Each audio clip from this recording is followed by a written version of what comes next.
Imagine making $100,000 a year and still checking your bank account before buying a $20 dinner. Sounds impossible, right? For millions of people, it's completely normal.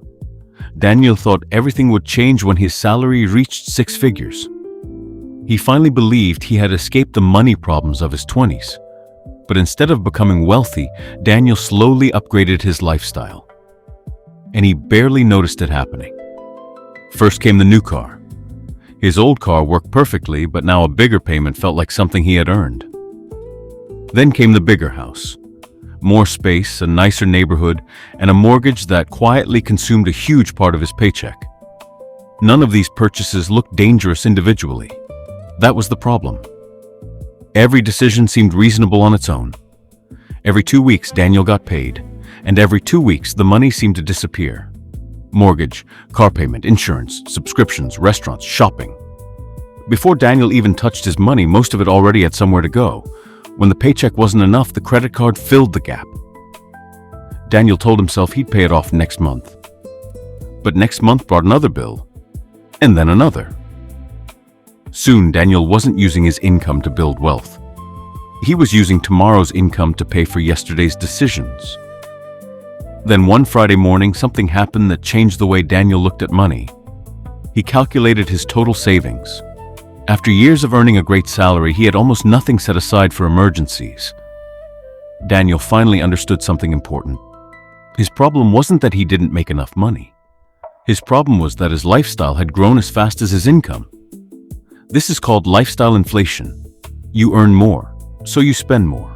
Then you earn more again, and somehow you still feel broke. And social media makes it worse. Daniel constantly saw people showing vacations, cars, houses, and lifestyles that looked better than his. What Daniel couldn't see was the other side of those pictures.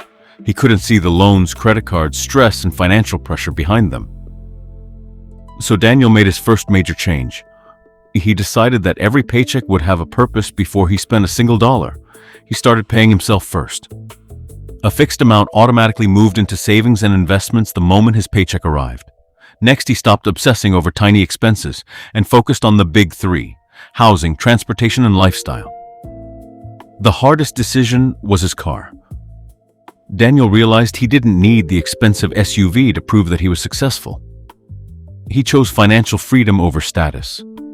It wasn't as exciting as a new car, but it gave him something much more valuable: breathing room.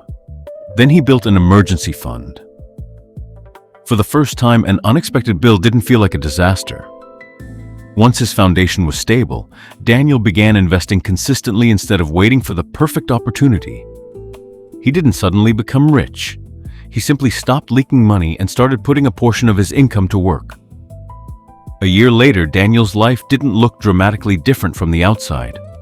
But financially, everything had changed. He had savings, less debt, a growing investment account, and most importantly, he no longer felt trapped by every paycheck.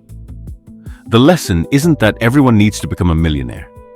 It's that a high income means very little if your lifestyle consumes all of it. Before your next big purchase, ask yourself 3 questions. Do I actually need it? Can I comfortably afford it? And will this purchase make my future better? Because being rich isn't always about having the biggest house or newest car. Sometimes being rich simply means having enough money that you don't have to panic about tomorrow. Your income can change your life, but your habits determine where that income takes you. If you want more money stories that make complicated finances simple, subscribe and follow along.